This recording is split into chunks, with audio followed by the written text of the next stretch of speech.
Hello and welcome to the Ruth Mac Fit Podcast. Now, I have a very, very special episode today because I'm joined by my now very good friend, Claire from Fit Positive, who has joined us before, obviously. But today, we're really just having a bit of a chat and a conversation while Claire's drinking her coffee and I've got a slightly colder cup of tea now, about our approach to fat loss, but also approach to change in general. And I couldn't think of anyone more that I would love to have this conversation with. So welcome, Claire. Thank you for coming. And how are you today? Thank you for having me, Ruth. It's just a delight to be back and share our morning coffee because, as we've said before, it can be a lonely job. You know, we're working on our own, working from home. And while we're interacting with people all the time online, it's not the same when you're not actually having conversations where you can see the other person. So yeah, it's great. Lovely to be here. I messaged Claire on WhatsApp last week just with something that had been said on Instagram, and it's nice to be able to do that. So I'm very grateful to have had this connection with you. So it feels like I've got a teammate. It's great. And then she's got a wealth of knowledge. So couldn't be happier to be able to delve into her thoughts and so on as well. Because something that I've noticed, Claire, that's been on my mind a little bit recently is there seem to be kind of a couple of different camps going on in the world, and maybe the middle ground is not necessarily being represented as fully as it could. This is how I feel. And we like quick results. We want instant everything. Like if you could wave a magic wand and get exactly what you want tomorrow without any effort, I think a lot of people would understandably say yes. But I know that the way that you coach, and definitely the way I coach, there's always more than being thin. But I think that we can often think that thinness is all we want, you know, and I don't know if that's something that you've come across a little bit as well. It used to be thinness by any means and body positivity, which seems to be less. I'm not seeing the body positivity so much anymore, but there definitely seems to be an upward trend on just being thin by whatever means possible. Yeah. It's funny. And, you know, I was just thinking about this yesterday in terms of the algorithm. Everyone has their own algorithm, you know, depending on what they like and watch to the end. And they see more of what they like than we do. And I'm kind of lucky in the sense that my algorithm is tailored to me and what I like. I am very focused on health, overall health, holistic health, health of the whole body and health in midlife. So it's all about health for me. And so that's what I see in my algorithm. But I notice when I talk to my members or people on Instagram who follow me, their algorithms are slightly different because they may have hit like or watched something to the end that was focused very much on being thin or being body positive, which is not a bad thing in itself, you know, but it maybe leaned too far to one side. So it's interesting when you speak to people how their reality is actually different to mine in terms of online reality and what's presented to me. So I love Instagram because everything I see on Instagram is what I want to see and it's tailored to me and I learn from other experts in my field and it's all about health. It's about heart health. It's about bone health. You know, this is what I delve into and that's what I like. And so that's what I get. But if you are a person who has ever been interested in losing weight or fat and you know, you went down that route and looked at people for that reason alone, you can end up going down a real rabbit hole with your algorithm and being presented things that will influence you because that's what it does, you know, and you can be influenced down a path that is not necessarily that healthy, actually. Yeah, and actually, you're right, because when I think it's mainly clients that have fed this back to me, and I'm thinking about my algorithm, and if we take away the cat fails and the dog things that are going on in that algorithm as well. It is mainly coaches that are followed by other coaches I follow. You know, they're in that world and they're people I've chosen to interact with. And I can recognize when things aren't a healthy message. And it's very easy to assume that everyone can recognize that, but we can't. And we can be so easily influenced. And I think this can happen a lot with the fact that we can start something and then we can see our friends doing a different method and we can kind of go, oh, maybe I'm doing the wrong thing. And really, it's what we do consistently, of course, isn't it, that can make a difference. I'm going to mention GLP-1s here. I'm not a doctor. And from everything I've read and found out about GLP-1s, it's not actually necessarily the medication itself that is causing side effects. It's the fact that when people are going on them, they're not changing anything else. If you were to put somebody on a very low calorie diet, which you wouldn't, of course, but if you were, it would be hard to sustain it without GLP-1s. But if they were to sustain it, the chance of losing muscle mass are going to be very much increased.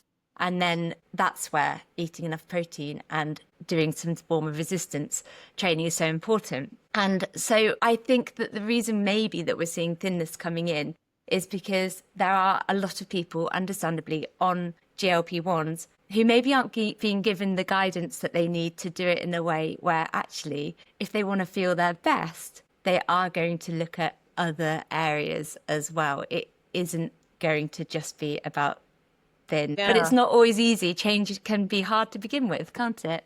It's tricky. Yes. Oh, so many things popped into my head while you were talking there. Yes, it came up in a conversation with somebody I had about HRT last night, and it's the same thing with everything. There is no magic pill, you know, for weight loss or for perimenopause or for heart health. You know, you can go on a statin for your heart, but it's not going to be the magic pill or the silver bullet unless you, and if I go back to the GLP-1 topic, if you are significantly overweight and you have diabetes and you need a GLP-1 to get the weight down so that you are at a healthy enough weight to be able to exercise, for example, you will have that conversation. You will feel better just for getting smaller. So that is a case where thinner is going to likely make you feel better.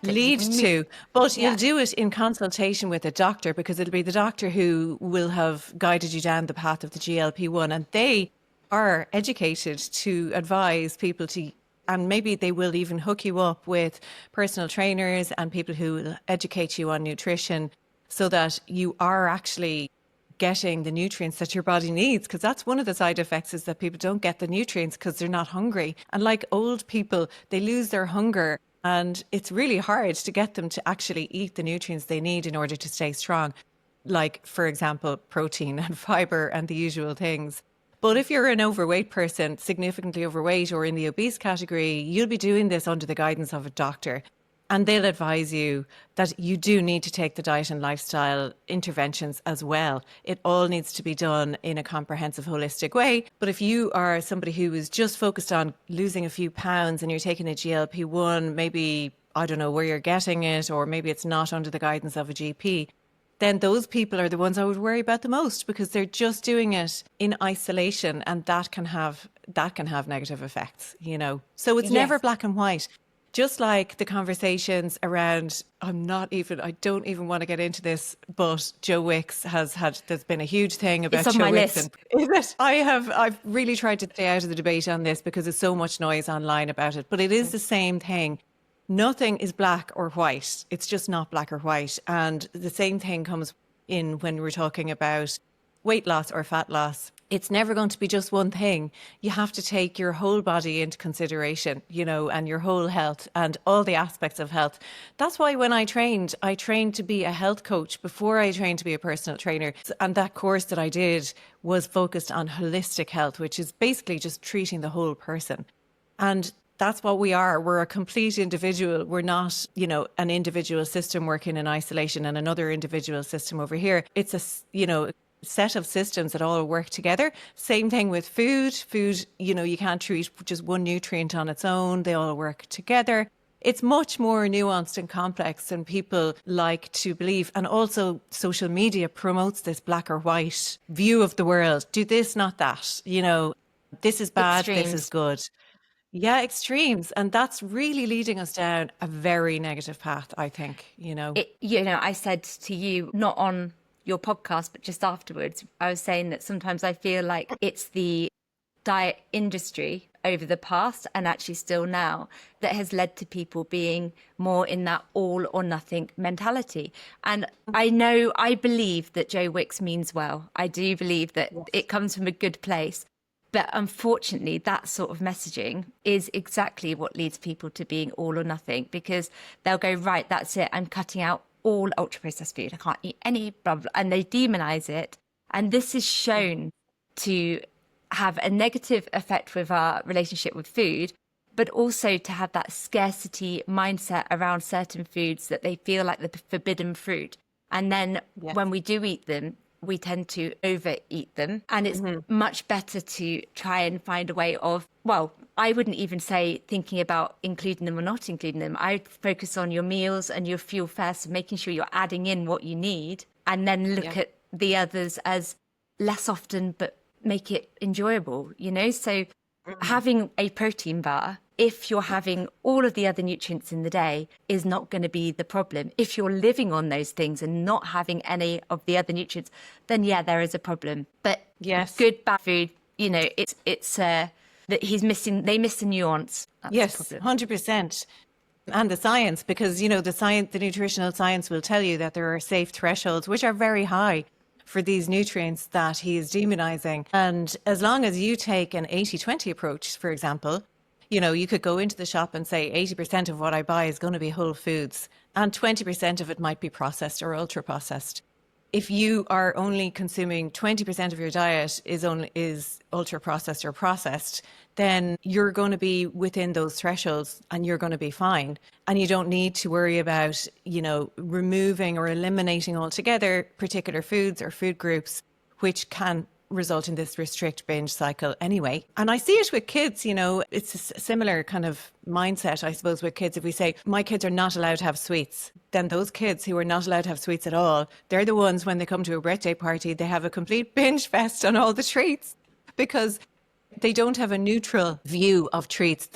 And if they would, if they could have them in moderation.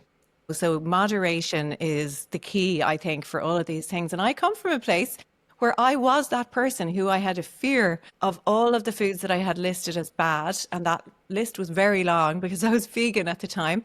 And I was the least healthy of my life at that point in time. Whereas now I have everything in moderation, including treats. I don't, like you, I focus on, you know, am I getting the nutrients in that my body needs in order to thrive? Rather than focusing on what to cut out, I'm focusing on what I need to include. And once you include all those things, there's not much room left over for ultra processed food. You know, are you getting the right are you getting the right amount of food for what your body needs to do? Are you getting enough protein? Are you getting enough fiber, healthy fiber? If you're getting all of those things, your plate is going to be pretty full, and healthy fats as well, obviously. Then you have a little bit of room left over for a treat. Have the treat. It doesn't matter. It's only a tiny percentage of what you're eating, you know. And I think we can get so obsessed with that. I've worked out now that if I can aim for about 30 grams of protein in my breakfast and my lunches and about 10 grams of fiber, my evening meal tends to easily be over that with the protein and maybe over that with fiber as well, then I'm doing pretty well. My snack, I'm not going to be as hungry anyway. But if I do have a snack and it's not high in protein, it doesn't matter. And this is actually something that I noticed with people that are struggling to get those nutrients at meals. They then are trying to get protein in their snacks. And what they're then missing out on is that ability to snack on fruit and veg and things like that. So again, if we can focus on what we're getting in our meals, then you don't need to worry too much about the snacks. That's how I feel. And actually, when you're talking then about the demonizing these foods, maybe my mum giving us Saturday sweetie money growing up wasn't a bad thing. I mean, I have demonized foods in the past, and I read the book, the Ultra Processed People book. I read it, and at the time of reading that, I was like, oh, this is terrible. And then I went, actually, no, it's moderation always. But if you read it, it is quite scary. I can see why people feel like they can't touch it, but also we're putting everything into that ultra processed. So if it's got any ingredients that you wouldn't find in your kitchen, then essentially it's an ultra processed food, which would include olives in like a brine. That would be included in there, and also chocolate. So are they both as bad as each other? No, and neither are bad. It's just that one of them you probably are going to be moderating because it's not going to contain the nutrients necessarily in the amount that you need. I'm so with you, Claire. I think it's having that ability to go, I can have whatever I want when I choose to have it. Yeah, 100%. Food freedom. That's what I feel now I have gained from all of the study that I did. But before I went to college and studied this stuff, nutrition, before that, I was very much influenced by that good or bad mentality. And as I say, totally unhealthy. It eliminated protein basically from my diet altogether. I didn't even have much fish. So my brain fog was really, really bad. I had very low energy, low mood. And I was overweight still, even despite all of this. And so I was focusing on the 1% instead of the 99% of things that actually make a difference, And you're not alone, because we all do that. I definitely done that. I did paleo back in before getting ill. I did paleo, and I was thinking about that. I gained weight in paleo because it's very easy to think, well, if I only eat this selection of foods and I don't need to think about it, I can eat whatever I want. And I was eating a high amount of healthy fats. So snacking on lots of nuts and so on as well. It's not one individual food that's going to be causing a problem. You don't need to cut out food groups. It's actually, for me, taking the pressure off made everything so much easier. Yeah. And zooming out, like you said, zooming out from the one individual food and thinking across the day, across the week, am I getting the nutrients that my body needs in order to function optimally? And that might include, am I getting the right nutrients to help me lose weight if weight loss is a goal? Am I getting the right amount of nutrients? Am I getting enough protein to help me, stay within that calorie goal that I have? Am I getting high volume foods and all of those lovely nutrients that come with them? And if you are, great, fit in a treat around that. But like zooming out instead of thinking about one specific nutrient and, labeling things as good or bad, it's just so bad for the mindset and for the mental health. And anxiety and orthorexia, this is how they come about, from starting down this road. So you have to be very careful how far down the road you go. And you were you were doing triathlons at the time, weren't you? So you needed to be fueling your recovery as well as the actual workouts as well themselves. And that would have been a challenge. And I got injured. A lot of injuries, and I wouldn't say it's because of the sport that I was doing, because triathlon is a great sport, great discipline. It needs to be complemented with strength training, which I wasn't doing, and protein for recovery and building the muscle, and protein and collagen and all of that for the joints, which I wasn't even focused on. I was only focused on what I needed to avoid, and eliminating all of those things and eating as much as I wanted of the other things, which was too much, all carbs, and caused me to gain weight, felt miserable, had lots of injuries. So really not a healthy place to be at all. No, and of course, with the amount of activity you were doing when you're not getting those nutrients, your hunger would have been increased, which is a vicious cycle then, isn't it? Claire, I know. I feel you though, because I think we all do it. I think we've all got that experience of having done that. And it's why we have to be so careful. I don't think I fully understood why we wouldn't say foods are good or bad until probably the last 5 years or so. And it is because as soon as you start labeling foods as good and bad, then you get that you feel that guilt, that you never need to feel guilt over the choices you've made. It's just giving yourself the opportunity to make a choice. And you get that real scarcity. You feel like you've ruined it. That all or nothing thinking can really, really kick in. There was something else I was going to say, and I feel like my brain's just gone now. When you're like, oh, I really need to ask Claire about that. But it's gone. I know. I have a million things in my head as well that have now gone. Yeah, well, it happens, doesn't it? And I think it's partly because there's so much out there at the moment about... I'm going to come back to Joe Wicks just briefly, not to go into details about what he's been, but because this is such a big topic of conversation at the moment, that again, on the surface of it, there's no harm. But that messaging is something we need to be very careful about. There are also, again, if we're constantly putting out images of people that are very thin on on the media in general, there's studies that show that this increases body dissatisfaction with other people. And it's hard, isn't it? Because in some ways, we've spoken about the people that perhaps for health really do need to lose weight, and that will increase their energy and so on, just that bit. But for the majority of us, that can happen when we take this holistic approach. But I think people think if they take the pressure off, that they are going to see results very, very slowly. And of course, that isn't what we see. It's really hard for people to comprehend that. Is that what you see with people? They kind of go, okay, like, I'm just going to focus on what I'm adding in and thinking, oh gosh, I'm not going to lose any weight. Yeah, and I see it a lot when people first join my program. They will try to go all in straight away and start tracking their food, start getting straight away overwhelmed, trying to apply and implement all of our habits at once, because we have multiple things that we need to focus on in order to, even if fat loss is your goal, there are multiple things that you need to do. It's not just about the food, but also if you're trying to improve your overall health, we need to be focusing on sleep and stress and, getting daily movement in. And all of these things can be new for somebody. So often I will see people who go, right, that's it. I'm starting this now and I'm all in, and they want to track their food from day one. And those are the people who generally don't succeed, because they're trying to do too much. They're trying to go down this path where they believe that they must be miserable in order for it to be working, and my whole philosophy is that you don't need to be miserable. In fact, if you are, it won't work. So you need to be enjoying it, and you need to be taking it at a pace that is sustainable for you. And that can take as long as it takes, and you need to have patience. And often, people will think that, one member said to me the other day, I set my goal to be a low level of weight loss.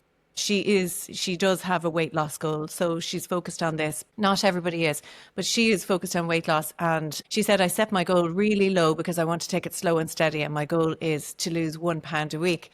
And I was like, that's not slow. That's actually fast. We would never aim for higher than that, for more than that. But she was influenced by previous programs, actually, not just by social media, but people who were in a position of authority, recommending that people aim for more than 1 pound a week of weight loss, like 2 pounds or even more than that, and making them completely miserable so that they would see quick weight loss. So for this company, it's a very famous company in Ireland, they would get good marketing. They'd say, oh, she lost this amount of weight in this number of weeks. But of course, she gained the weight back, because that's not sustainable. So it's really trying to find this balance. They're probably still using her picture for their marketing, even though she It could be, yes, as a success story. Yeah. And I have a lot of people who come onto my program from this other company, and they're like, it wasn't sustainable. I was absolutely miserable. My family suffered because I was so tired and cranky all the time. And I gained the weight back anyway, so what was the point of it all? And then they come feeling defeated into my program, saying that they're afraid that they're going to fail. They're afraid to try again. And it's absolutely heartbreaking to see people in positions of authority, creating this kind of mindset for the people who come to me then. And I have to try and get them to unlearn all of that and understand that 1 pound a week of weight loss is phenomenal success, and actually we could probably aim for less than that and make it a lot more enjoyable, and you will still see week on week progress over a longer period of time, and it'll be totally enjoyable. You'll feel great, and like you do, and I see it all the time with your program, we focus on those wins that are non-scale wins and how you feel, as opposed to some image that you got on the internet about how you need to look in 6 weeks' time. It's not about that. It's about how you feel on a week-to-week basis, on a day-to-day basis, how everybody is perceiving you and your family. Are they seeing that she's happier? One lady, her daughter messaged me on Instagram to thank me because her mum was happier than she'd ever been. And the girl was just asking me because she wanted to buy her some weights or something for Christmas. That's why she reached out. But she just by the by said, my mum is back to her normal self and so happy. And it's because she took a sustainable approach, not something where she's trying to be miserable, focusing on some extreme image that she saw on the internet or something some other company told her that she needed to achieve. It's a lot of unlearning that we need to do. That stems back, I know you were talking about this earlier, right back to maybe the 90s for some people, If I think about the different diets that were going around in the 90s, my sister did one that was called the British Heart Foundation diet. It isn't run by the British Heart Foundation at all. It's got no link to them. But it was like this weird combination where you had to have something, had to have something and ice cream one day. It was so bizarre. And I'd completely forgotten about it. But loads of people were doing this sort of diet back then. And my sister was really struggling with her weight and had done for a long time. And these are the things they thought they needed to do in order to lose weight. And what you were saying about people coming over to your program, this has been bred into them and it's still going on, which is why I think the all or nothing thinking is partly magazines that have these diets in them, diet programs like that are actually responsible, or at least very partly responsible for the all or nothing thinking. If I think about my most successful clients, they're the ones that haven't gone into it going, I want to achieve X by then. I had one lady, and I'll never forget when she started, she said, I don't want to feel rushed. Fine. We focused on the daily actions. She's maintenance now, but she lost 28 kilos. But it wasn't about the weight. It was just about getting back to doing what you can do. And actually, she said to me, because she sends me reflections on what she's noticed, and she sent me some saying about what she felt that she would have told herself if she was starting now. And then after that, she said, I sometimes think that you don't realise how important these other elements are until you've lost your health, until you're feeling your most rubbish, and then you realise how important the health aspect is. And I thought, maybe because I definitely got very ill from, like you were saying, not focusing on the big picture, just focusing on the individual 1% things. And I got really quite poorly of autoimmune thing. And she got quite unwell and has built back up and is feeling great now. But I think that the low that people can feel, that lack of health, can be different for different people. And I think perimenopause can often be that I suddenly feel drained, I suddenly don't feel energy. Actually, I don't want to only focus on thin anymore. I also want to feel good because I can feel I can't get away with this anymore. Yes. I have people in that phase of life. They're my main people, because I suppose because I'm 48, the people who join are around about, the same age as me, or 40s and 50s. And when they come in to the program, some people are very focused on just weight loss, but the vast majority, thankfully, are focused on their overall health. And actually, just speaking of illness, it's Breast Cancer Awareness Month. I don't know if it's just in Ireland, but it is Breast Cancer Awareness Month in Ireland this month. And I have a good large number of women on my program, unfortunately, who did have breast cancer. And, I love to see the feedback that they give me on their progress because they're focused on their health. They don't care about weight loss because of the way they look. They care about weight loss because maybe the drugs they were on made them gain weight, and their doctor has advised them after their treatment is over and they're feeling some level of energy again, to try and focus on building back up their muscles and their bones. And I'm so thrilled to hear oncologists say this to their patients because they'll listen to their doctor. And then they come to me and they're saying, my oncologist says I need to really focus on building back up my muscles and my bones because chemotherapy will really and they can't take reduce the bone HRT normally. If they've No, if it's a hormone-driven one, you can't. No, so they're really focused on the diet and lifestyle, and the leaps and bounds they make is it literally makes me cry. And several of them, but one in particular said she went back to her oncologist for a 6-month checkup or a year, and it's every 6 months, but it was one of the 6-month checkups, and she said he couldn't believe how much muscle she had built back up and bone density she had increased through doing the diet and lifestyle interventions, which focused mainly on, a balanced diet, ensuring you're getting all of the right nutrients your body needs. Maybe there was a calorie deficit for a period to ensure that she lost the excess weight that she had gained from the drugs, but it was very moderate and very healthy and focused on, giving her enough energy to be able to build back up the muscle and the bone. The kind of story that really just is what I'm about. That's why I do what I do, for health. And a lot of people do still come for weight loss reasons. And that's actually valid as well. Like you often say, I know you say this as well, Ruth, where, if you feel like absolute crap because you have gained 10 kg because your perimenopause symptoms are so bad that you have lost the will to live, basically, it can be very, very debilitating. And there is, a difference in the way weight is distributed. You can get more weight around the midline. Your digestion can be impacted by the lack of estrogen. Your muscles can be depleted and they're very metabolically active. So then you can gain fat. There's so many indirect reasons for weight gain in perimenopause, and they're already feeling miserable. So if weight is a concern for those women, that's very valid. So it's not you shouldn't feel ashamed that you are focused on weight, but just know that if you treat the weight fat loss and just your goal is only to be thin, sometimes you will lose your motivation. And I heard a great thing on the internet the other day, which I knew already, know as well, I'm sure. It's the 5 whys. And Adam Grant was interviewing Brene Brown. You might have seen this clip as well, because we probably have the same algorithm. I've written down 5 whys on a Trello thing recently, just as I need to talk at some point about this. But yeah, carry on. I Yeah, love because it. it's one of those things, like if your why is just to be thin, you just, so his tool, I suppose, is he questions the person and he says, well, why do you want to lose weight? And they say, because the girl down the road is 5 kg thinner than me, so why can't I be 5 kg thinner? And he's like, but why do you want to be thinner? And then you go, why, until you get to the root cause of the why, which one of my members just said the other day. Her son is autistic and he's, special needs. And so she's like, I want to lose weight because she wanted to lose weight originally because she was going on holidays and she wanted to look good in a bikini, which is valid and fair enough. Body confidence is important as well. But when we got into the deeper why, her why, and she heard this on another podcast as well, was I need to be here for my son. When he's grown up, he's still going to need help. So I need to be here for him. And that's a much more important why. And then you will be focused on heart health, bone health, muscle health, and all of the other things around the fat loss to ensure that you're healthy, and longevity then is your goal, really, and I can see people moving along that path in our age category, which is great. I think it's not as easy for the younger group, unfortunately, because they're more aesthetically focused.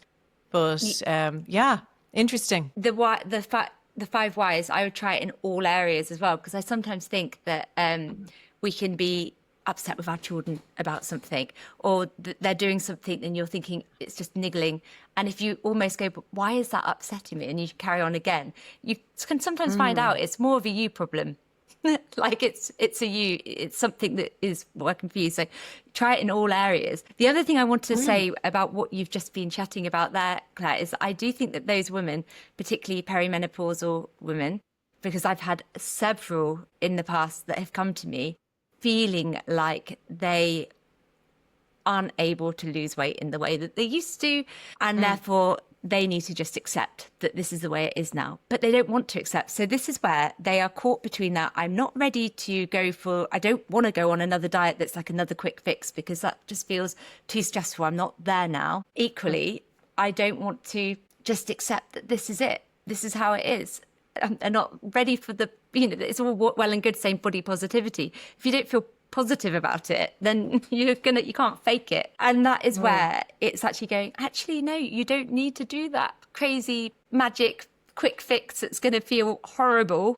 You can get that middle ground. And and the same with if we go back to GLP-1s, I've got people that are going, I understand that it will do this, that, and the other. I don't want to do that, but I'm feeling like I'm being pressured to do it because I've been struggling in the past, so it's either this fast or this give up. There is a middle ground. And I think that the middle ground isn't extreme, and therefore it's not going to get this big flashy media campaign around it. No, exactly. And funnily enough, every time I talk about anything to do with heart health or bones or anything like that on Instagram, it doesn't do well, because it doesn't really draw that much attention. It's not a black or white situation. But I do think, it's 100% what I feel most passionate about. And, achieving a healthy weight is a part of the journey towards a healthy heart and, prevention of insulin resistance and stuff like that.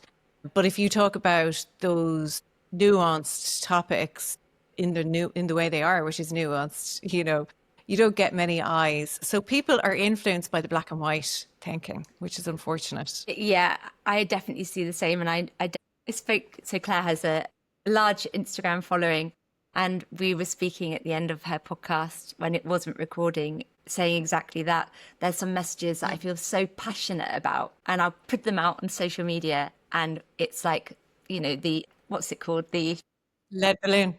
Yeah, there could be lead balloon or just something caught in the wind, just drifting past, and it just nothing. But if I put up something that says, here are 3 things that will help with fat loss there, because we want to know what the magic answer is.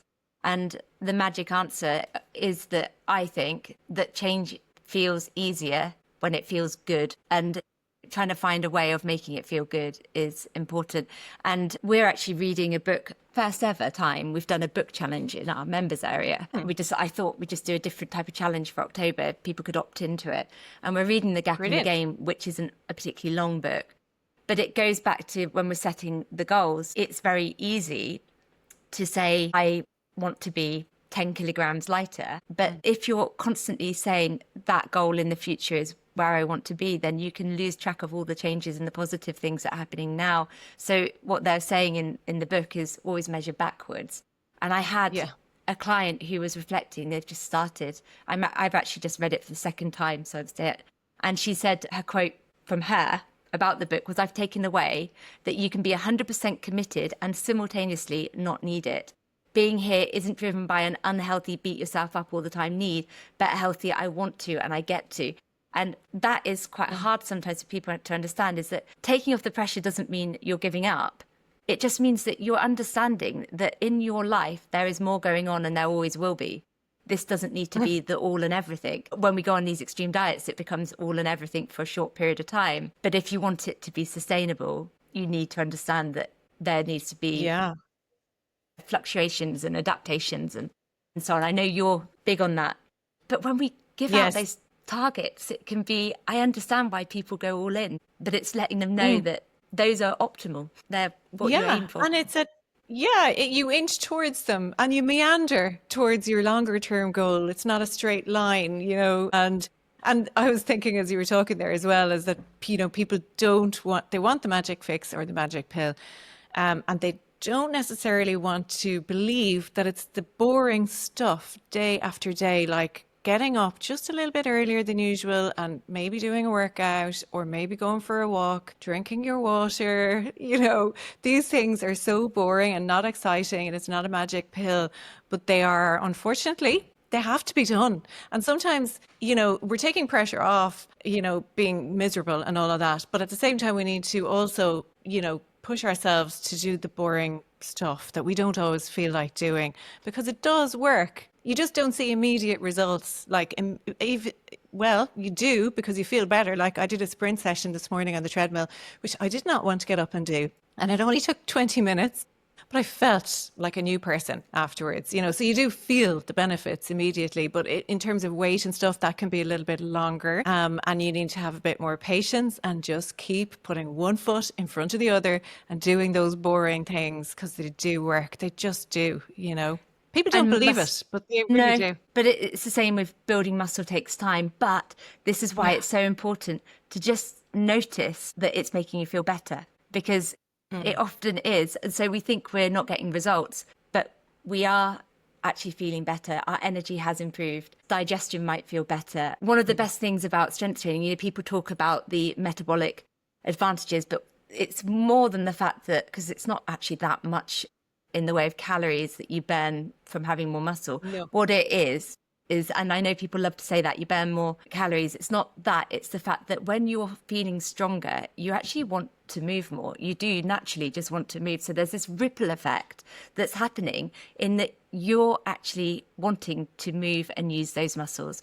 And that feels good. And then that does have a metabolic advantage and means that you are being more active, and therefore your calorie or the energy balance shifted. But, you know, it feels good.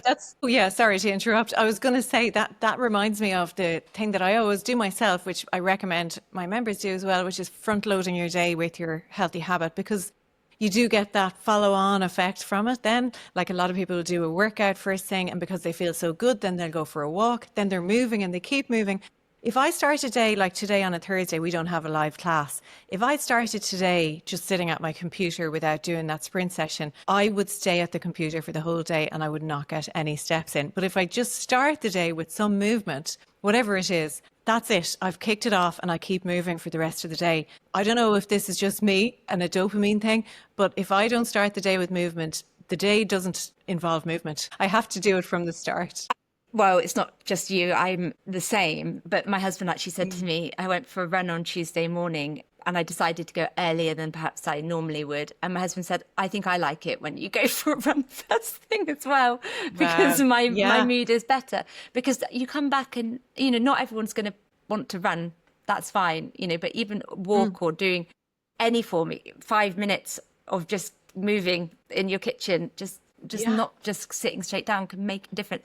And it's mentally, I was thinking about the habit. It sounds weird, but my habit of I have this tea maker thing. And every evening, I get my tea ready so that it kind of dips it in, has it ready for the morning.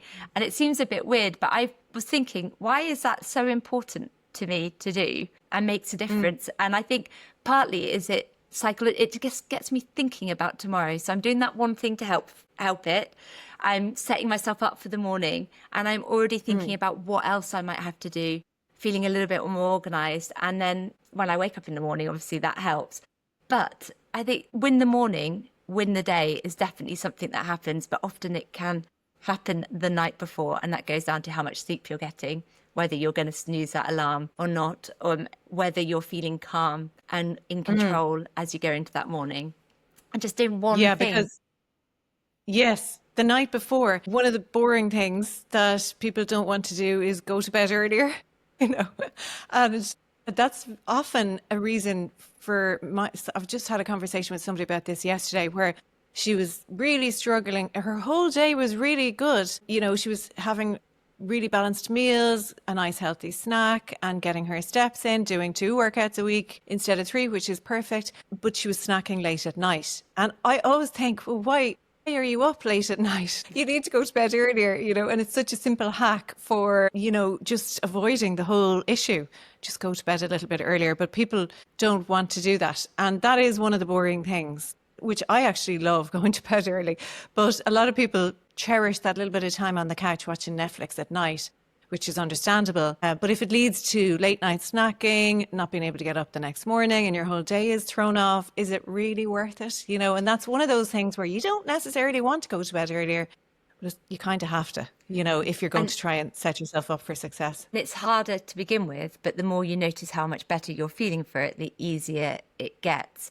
And there is actually somewhere, there's a link. One of the reasons apparently that when you're staying up late and snacking, your body's asking for energy because it wants to go to bed. So you're trying to find the energy to stay up later. So it becomes this kind of vicious cycle. Vicious cycle. It happens so much. I mean, if I think back, I used to this is years ago, I would save calories until the evening, because I was like, I always snack in the evening, so I'm better off saving my calories until the evening, which is obviously the reason I was snacking so much in the evening, because I was saving my calories and not eating them. But we live and learn. Yeah. I think I got a message. I told you about this one. A lady said to me, "You don't look like you've ever been overweight." And and I found it interesting, because I was like, and actually loads of people did resonate with this on Instagram, in that I was like, well, I have been overweight, but I haven't been obese. And I think the reason I haven't got to that stage is because I was in that cycle of just constantly being on or off a diet, which I can tell you now is really miserable. And I know loads of people that I work with that are like that. And like your program, not everyone that works with me has a fat loss goal. It's just that they might be in the position where they're like I was, in the sense that they just want to feel good. They don't want to be either on a diet or off a diet. They're trying to find that balance for them. And it's a horrible feeling to be gaining weight, losing weight, gaining weight, losing weight. I don't know if you were like that. Soul destroying, really do. And it can be frustrating as a coach sometimes when you see people who've been through this cycle for years and years and years, and their mindset is messed up.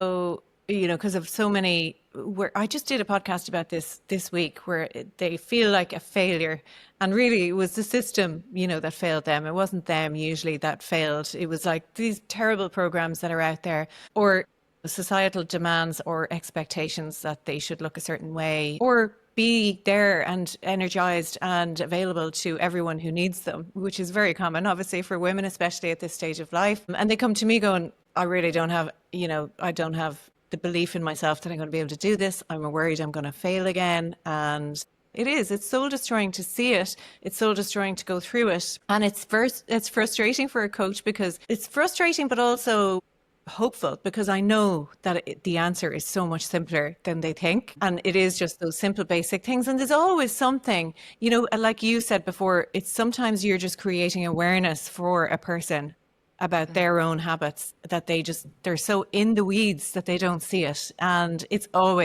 is almost always just something simple that needs to be tweaked, or, like that. Their calories were too low on the previous thing. So it was this horrible on a diet, off a diet cycle.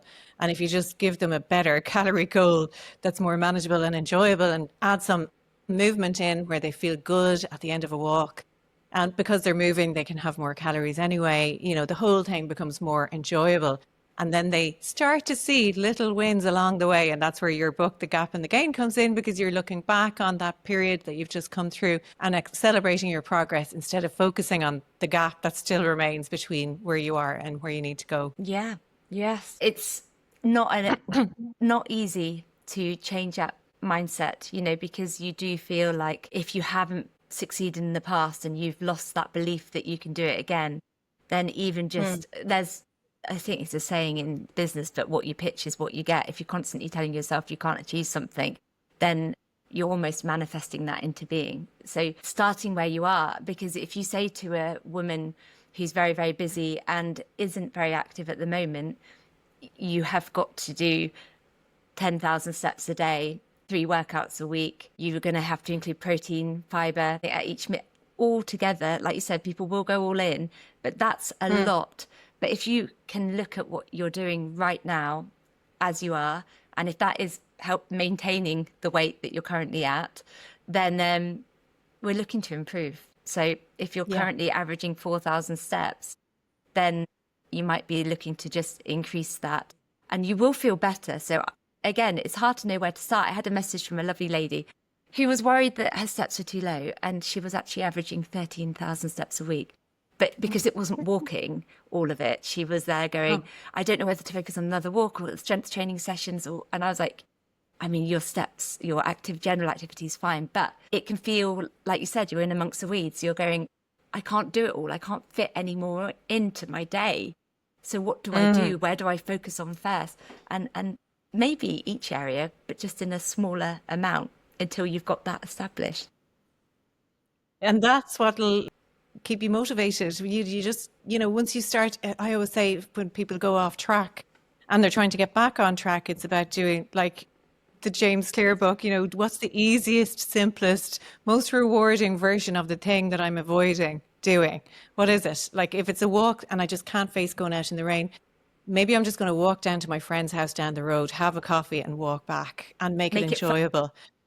And fun, and then it'll go from there, because you'll get the motivation, because you'll get the dopamine generation just from feeling like you're on the right track because you're doing the thing that you were avoiding, Yeah. And actually, that's something that I would just say to yourself, how can I make it more fun? Because you're way more likely to do something if you're enjoying it. And this is where there might be optimal ways that we'll talk about as coaches. Ideally, you would do some progressive overload and you'd work the same muscles in a similar way for a period of time and then change things up. But even if you're just picking one of Claire's workouts and going, I really like this one, I'm going to do that one 3 times this week, it's still going to be better than not doing any workouts. So again. Or just doing the first 10 minutes of the workout even, is a set in itself. So go for it, I think. If you have 10 minutes, do 10 minutes. And you'll feel amazing afterwards, and that'll keep you motivated then to do the next thing. It isn't rocket science, No. It really isn't. But it's hard when you're in this place where you can't motivate yourself to do anything. And sometimes that is perimenopause that causes that feeling of being so flat that you're in survival mode. And if you can just inch your way forward into a 10-minute walk or a 10-minute workout or drinking some water, just pick one thing, it just starts that positive cycle back, and then you just pick another thing and you go from there, and it doesn't have to be everything all at once. No, I think if that's one message that you could take away, it's that change can take time, but it is more enjoyable. It is easier, when it's more enjoyable. It's noticing how good you feel for the change, because you can achieve your goals, whatever your goals might be, but you can feel good in the process. And then you'll want to keep doing it. Then it will be more sustainable. then you're going to just be feeling calmer in general. If you're fighting it now and it's early on, I mean, saying that, there is an element where there are things that you don't necessarily want to do, but you start doing them, then you start noticing how good they make you feel. So there is that kind of sticky point sometimes where you kind of jump over the threshold from not doing anything to doing something. But, yeah, if you're fighting it, if it feels horrible, if it feels like it's taking over your life now, we don't do hard things for very long, like really hard things for very, very long. So No. it's just worth bearing that in mind. Is there anything you want to add, Claire? Because it's such a big topic, and I just wish that more coaches were talking about. I got a question from somebody on Instagram last night who had watched a reel by some person about the Joe Wicks thing, and that person was not qualified to make any statement about anything. So the only piece of advice I would have for people who are, trying to see the wood for the trees when it comes to the information they're finding online is look for the experts in their field and only listen to those. Like, I shared a thing from a guy, reel that a nutrition expert, he lectures on nutrition in the university in Dublin. I wouldn't share anything that wasn't, science backed. So always look for people like him. His name is Richie, I think it was Kerwin or something like that. I've seen him, I've met him. Actually, I went to a talk with him. Yeah. Oh, did you? Yeah, so yeah, he's really Excellent. nice. Yeah, he's fantastic. Is he? Oh, that's so nice. I think he's in Dublin, isn't he? Well, he's Irish anyway. I think I Maybe saw he's him not. in Manchester, but he might have flown over. I think he might be at a Oh, university. he's Irish, yeah, because his accent was Irish, but maybe he lives in the UK or Dublin because he lectures in Dublin, I think. But anyway, he is an expert. So I would listen to him, and don't listen to random people that you find online that give their view on the Joe Wicks situation or any other situation that relates to nutrition, because nutrition is not black and white. And even Joe Wicks himself is not educated in nutrition. So I wouldn't even listen to him. I would go to an expert and find the truth and the science if you're interested, and always come back to the basics, because those basic things work, focusing on what your body needs instead of what you need to eliminate, and try to maybe shut out some of that noise. Because what we're both about is cutting through the noise and just taking a common sense approach. So if you find yourself getting pulled down a rabbit hole on social media, whether it relates to the Joe Wicks thing or anything else, there's a girl in Ireland called Sophie Morris. She does similar stuff where she's in supermarkets, I think it's kind of scary. She's going, don't eat this, it'll give you cancer type of stuff. Like, always go to somebody who is actually properly qualified and try to ignore all of the noise, because there's a lot more behind the stuff that goes on social media than the truth. It's how are they going to get more eyes? How will they present this information in such a shocking way that everyone's going to look at their reel and they get lots of views? Like, that's what people are after on social media. Clickbait. Clickbait, yeah. That you've got to, we could almost probably apply the 5 whys here. The people that are sharing the information, firstly, you've got to be like, where have they got their research from? Does it benefit them in any way? Because this happens with what Joe Wicks is talking about.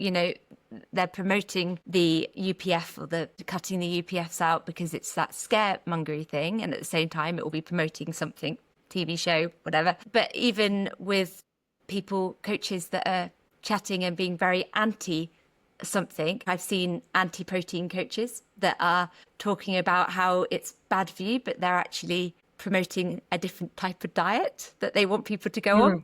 So is there actually evidence there, or could they be trying to sell you something? Could well be that. And see if they ask them, where did you get this information from? Where they should be able to say where they got that information from. I'm very careful. I don't know if you're the same. Same here. Yeah. Be too careful sometimes with what I share on Instagram, because I'm not a medical expert, and I wouldn't ever. So if I'm going to share my opinion on something like that, it will be based on what someone who does know or knows more than me and what the evidence seems to say. But, Yeah, I would take a very similar approach. And this is the case across, my program, as well as what I say online. I have always, from the very start, when I went on to Instagram, I was like, I am never going to say anything that I haven't already researched and know to be factually correct. Because it's just irresponsible, and also you can get yourself into a lot of trouble. So for my business, I always rely on the NHS website and the World Health Organization, who have large bodies of evidence that are, proving this to be true, rather than some kind of a trend or something somebody said who's come up with some novel approach to something. I will never advise that people do that, because it has to be science backed. And so you should always look for people like that who will only promote science backed content and approaches. Because otherwise, if the World Health Organization, they use the best scientists in the world and large cohorts of scientists who have done the research, and they are experts. So if the World Health Organization says something, then you know it to be true and you can go with that. A similar approach with the NHS and, other nutritionally qualified people. But don't fall for some random social media or content creator who is just trying to get views on their reels. It's really irresponsible, It's so confusing for people though, isn't it? And the other advice I will say is, if you choose to do an approach, hopefully you are doing an approach that works with your life, but whatever approach you choose to do, when you then see stuff, because if you've looked at one type of diet or whatever on social media, you're probably going to then find that all the others come at you. Don't keep second guessing yourself as to whether that or this isn't right, because the thing that will make it harder is that constant swapping and switching and going back and forth and changing, because you're like expecting results really quickly, because we've been led to believe that we're going to see, like you said, that lady thinking that a pound a week was slow, which it isn't. You have to be in a consistent deficit always. That's not taking into consideration that sometimes you might choose not to focus fully on fat loss because you've got life. But regardless, whatever approach you choose, giving it only a week and then realizing your friend's doing something different and swapping, these are going to be things that are just making life so much harder.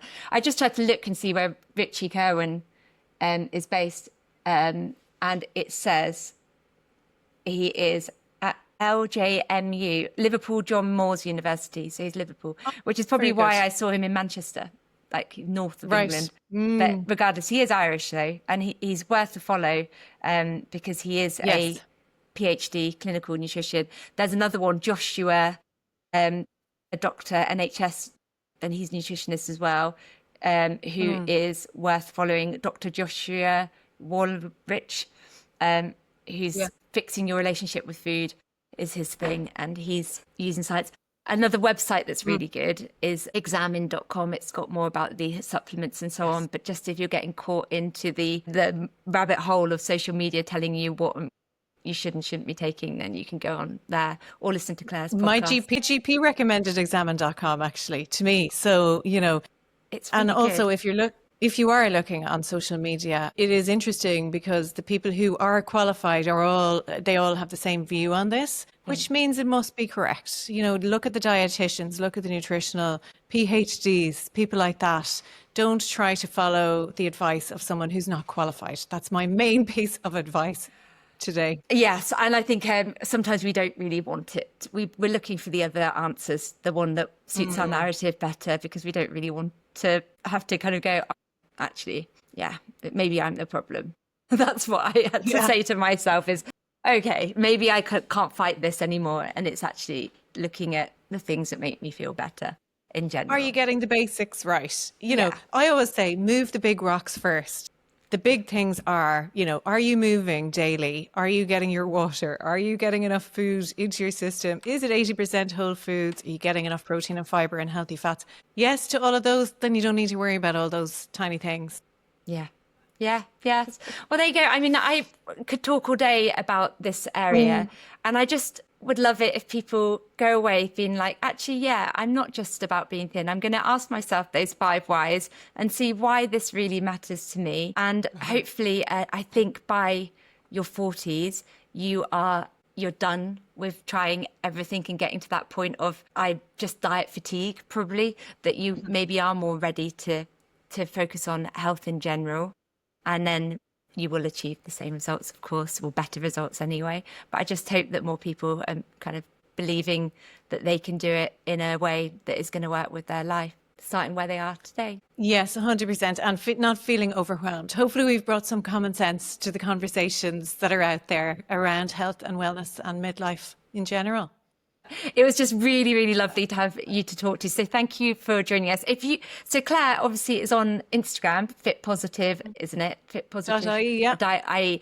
And she also has her Fit Positive podcast, which you should definitely go and listen to. It's weekly, isn't it? You do your podcast weekly. Yes, I took a 6-week break over summer, or actually it was a bit longer than that, but I'm back now. Every Tuesday I release a new episode. Yeah, so. It's so good. It's so good. So definitely go and find her on wherever you listen to your podcast as well. And then it might be in the future I can tempt her back again to chat to us. So thank you, Claire. Oh, I'd love to. Absolutely loved it. Enjoyed it thoroughly. And it's therapeutic for me to talk about these things with you instead of having to think about how am I going to talk about this on Instagram, which is very limited in, the way you can present yourself and your thoughts. So I love podcasts. I love deeper conversations like this. So thanks for having me on. It's a pleasure. Thank you for being here. And thank you for listening, everyone. Goodbye.